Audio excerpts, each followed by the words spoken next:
요에서는 총 몇 장이냐면 3장으로 되어 있습니다. 이 요에서의 특징은 뭐냐면 여호와의 날이라는 표현이 장마다 등장을 해요. 이스라엘은 그 여호와의 날을 굉장히 기다렸는데요.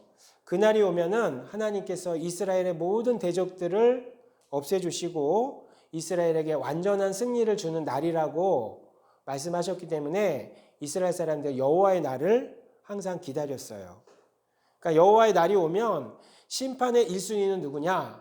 이스라엘을 괴롭혔던 많은 대적들을 하나님께서 심판하신다라고 생각을 했는데 요에서는요, 그 이스라엘의 기대에 찬물을 확 끼얹어요. 이스라엘 자신에게 여호와의 날이 온다라고 예언을 했기 때문에 그래요. 시온은 어디라고 그랬어요? 예루살렘 중에서 강남이라고 그랬잖아요. 그렇죠? 예루살렘의 가장 좋은 땅, 강남 땅. 이 시온에 여호와의 날이 온다라고 선포를 해버린 거예요.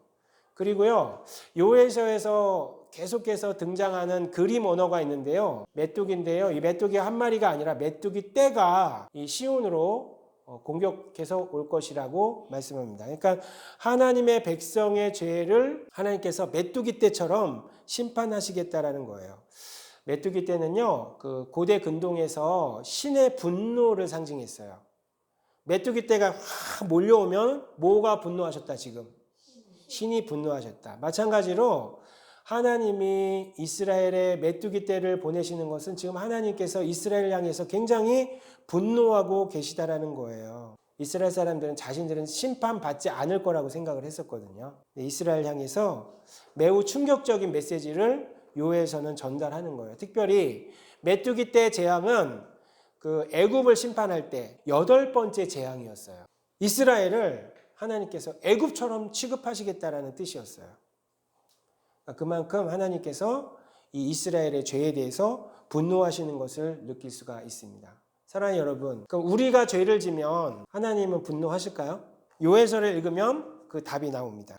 요에서에도 소망의 메시지가 있어요. 이 화면 보고 읽어보시면 이게 소망의 메시지인데요. 2장 12절에서 13절 보면은 핵심 단어가 이제라도 회개하고 돌아오면 내가 너희들을 용서해 주겠다. 기회를 주겠다. 그런데 돌아와서 이 회개의 뜻은 옷만 찢는 것이 아니라 중요한 것은 마음을 찢으라는 거예요. 고대 이스라엘에서 하나님 앞에 회개의 표현으로 뭘 찢었냐면요. 겉옷을 하나님 앞에서 쫙 찢으면서 이렇게 이제 회개합니다. 이런 표현을 했는데요. 그런 옷만 찢는 것이 아니라 마음도 찢어야 된다라고 하나님께서 말씀을 합니다. 진정한 회개는요. 형식적으로 주님 앞에 나와서 기도하고 또 잘못했습니다라고 고백하고 이런 것도 중요하지만 마음을 하나님 앞에서 찢으면서 진정으로 제가 하나님 앞에 죄를 지었습니다라고 고백을 해야 된다는 것이죠. 그리고 요에서에서요, 또 한 가지 소망을 주는 메시지는 무엇이냐면 때가 되면 여호와의 날이 오면 하나님의 영이 남녀노소 빈부귀천 상관없이 만민에게 임하게 되는 그런 때가 올 것이다 라고 예언을 해요. 그때가 언제였냐면 바로 오순절 성령 강림이었어요.